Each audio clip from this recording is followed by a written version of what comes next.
আসসালামু আলাইকুম রহমতুল্লাহি ওয়া বারাকাতুহু। আমি আপনাদের সম্মুখে মুনাফিক সম্পর্কে কয়েকটি কথা তুলে ধরছি। আল্লাহর নবী সাল্লাল্লাহু তাআলা আলাইহি ওয়াসাল্লাম তেনার পবিত্র জবানে বলেন, মুনাফিক কোনোদিন জান্নাতে যাবে না। যেমন বলা হয়েছে কোনো কাফের জান্নাতে যাবে না, তেমন বলা হয়েছে মুনাফিক কোনোদিন জান্নাতে যাবে না। আল্লাহর নবী সাল্লাল্লাহু তাআলা আলাইহি ওয়াসাল্লাম তার পবিত্র জবানে মুনাফিক চিনার জন্য তিনটি আলামত বলেছেন, তিনটে চিহ্ন বলেছেন। এই তিনটে চিহ্ন যদি কোনো ব্যক্তির ভিতরে থাকে, সে আলেম হোক না কেন, সে আপনার হাজি হোক না কেন, সে আপনার নামাজি হোক না কেন, যদি আপনার পাবলিক মানুষ হোক না কেন, আম মানুষ হোক না কেন, যদি এই তিনটি আলামত যদি তার ভিতরে থাকে, তাহলে জানতে হবে লোকটা মুনাফিক।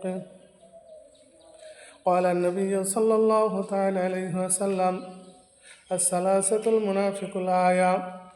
নবীজি তিনার পবিত্র জবানে বলেন, মুনাফিকের আলামত হচ্ছে তিনটি। এক নম্বর হচ্ছে হাদ্দাসা কাযাবা, যে কথা বলে এবং মিথ্যা কথা বলে। দু নম্বর হলো ওয়াদা খিলাফা, যে ওয়াদা করে আর খিলাফ করে, ওয়াদা পূরণ করে না। তিন নম্বর হলো ওয়া তুমিনুনাল খান, যে আমানত, কোনো মানুষ তার কাছে কিছু পয়সা বা মাল আমানত রেখেছে, সে আমানতের খেয়ানত করে, খরচ করে ফেলে দেয়, ভক্ষণ করে নেয়। এই তিনটে যদি আপনার বদ অভ্যাস থাকে, জানবেন ওই ব্যক্তি হচ্ছে আপনার মুনাফিক।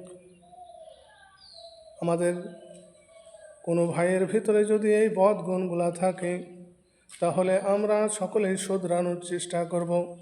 আল্লাহ পাক আমাদের সকলকে যেন এই বদ অভ্যাস থেকে আমাদেরকে হেফাজত করুন। কারণ আপনি যদি কথায় কথায় মিথ্যা বলেন, আপনি ওয়াদা করলেন আমি এটা করব, ওটা করব, এই দেব, ওই দেব, কিন্তু আপনি দিলেন না, ওয়াদা খিলাফ করলেন, আর আপনার কাছে মাল গচ্ছিত করে রাখা হলো, বিশ্বাস করে আপনি সেই মালটার ব্যয় করে ফেললেন, হিসাব দিতে পারলেন না, খেয়ে ফেললেন। এই তিনটে বদগুণ যদি থাকে, তাহলে মুনাফিক বলা হবে। আর মুনাফিক কোনোদিন জান্নাতে যাবে না। তাই আল্লাহ পাক আমাদের এই বদগুণ থেকে হেফাজত করুন। আর আল্লাহ পাক যেন আমাদের সকলকে এই মুনাফিক থেকে, যাতে মুনাফিকের বদগুণগুলো আমাদের ভিতরে যাতে না থাকে, আল্লাহ পাক সেই তৌফিক দান করুন। আমরা সকলে বলি আল্লাহুম্মা আমিন, আল্লাহুম্মা আমিন। আখির দাওয়ানা আলহামদুলিল্লাহি রাব্বিল আলামিন। আসসালামু আলাইকুম রহমতুল্লাহি ওয়া বারাকাতুহু।